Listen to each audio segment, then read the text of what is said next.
27ನೇ ವರ್ಷ ಇವತ್ತು ಸಾಮೂಹಿಕ ವಿವಾಹವನ್ನು ಬಸವರಾಜ್ ಅವರ ನೇತೃತ್ವದಲ್ಲಿ ನಾವು ಶುರು ಮಾಡಿ 27 ವರ್ಷಗಳು ಸಂದಿದೆ.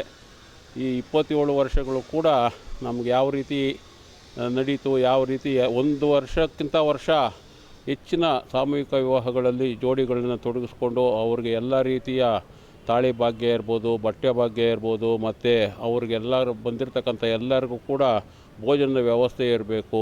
ಈ ರೀತಿ ಸಕಲ ಸೌಕರ್ಯಗಳನ್ನು ನಾವೆಲ್ಲ ಕಮಿಟಿಯವರು ಸೇರಿ ಬಸವರಾಜವರ ಅಧ್ಯಕ್ಷತೆಯಲ್ಲಿ ನಡೆಸ್ಕೊಂಡು ಬರ್ತಾಯಿದ್ದೀವಿ. ಮುಂದಕ್ಕೂ ಕೂಡ ಇನ್ನೂ ಹೆಚ್ಚಿನ ರೀತಿಯಲ್ಲಿ ಈ ಒಂದು ಸಾಮೂಹಿಕ ವಿವಾಹವನ್ನು ಬನಶಂಕರಿ ದೇವಸ್ಥಾನದ ಆವರಣದಲ್ಲಿ ನಾವು ನಡೆಸ್ಕೊಂಡು ಹೋಗ್ತಾಯಿದ್ದೀವಿ.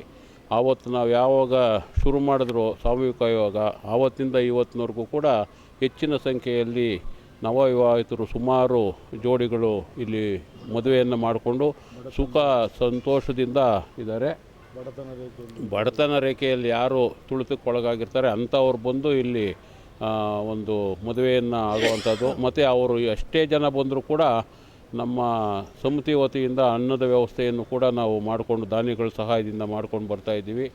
ಹಾಗಾಗಿ ಹೆಚ್ಚಿನ ಸಂಖ್ಯೆಯಲ್ಲಿ ಇದೇ ರೀತಿ ಇನ್ನೂ ಹೆಚ್ಚಿಗೆ ಮುಂದುವರಿಸ್ಕೊಂಡು ಹೋಗಲಿ, ಈ ಬನಶಂಕರಿ ತಾಯಿಯ ಕೃಪೆ ಎಲ್ಲರಿಗೂ ಲಭಿಸಲಿ ಅಂತ ಈ ಶುಭ ಸಂದರ್ಭದಲ್ಲಿ ಶುಭವನ್ನು ಕೊಡ್ತಾಯಿದ್ವಿ. ತಾಯಿ ಬನಶಂಕರಮ್ಮನ ಸನ್ನಿಧಾನದಲ್ಲಿ ಶ್ರೀ ಬನಶಂಕರಿ ಸಾಮೂಹಿಕ ವಿವಾಹ ವೇದಿಕೆಯ ಅಡಿಯಲ್ಲಿ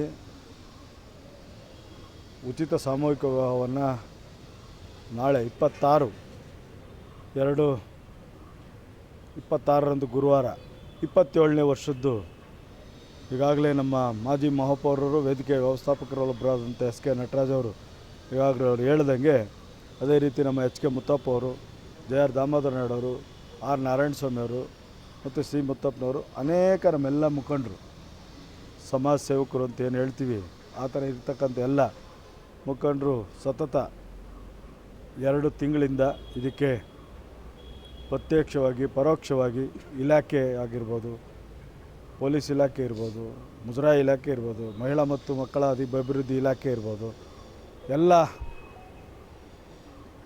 ಸಹಕಾರವನ್ನು ತೆಗೆದುಕೊಂಡು ಇವತ್ತು ಮದುವೆಗೆ ಸಾಮೂಹಿಕ ವಿವಾಹಕ್ಕೆ ವ್ಯವಸ್ಥೆಯನ್ನು ಇವತ್ತಾಗಲೇ ದಾಸೋಹಕ್ಕೆ ಪ್ರಾರಂಭಕ್ಕೆ ಚಾಲನೆಯನ್ನು ಕೊಟ್ಟಂಥ ಮಾಜಿ ಮಹಾಪೌರರು, ನಮ್ಮೆಲ್ಲ ವೇದಿಕೆ ವ್ಯವಸ್ಥಾಪಕರಿಗೆ ನಾನು ಕೃತಜ್ಞತೆ ಇದ್ದೀನಿ.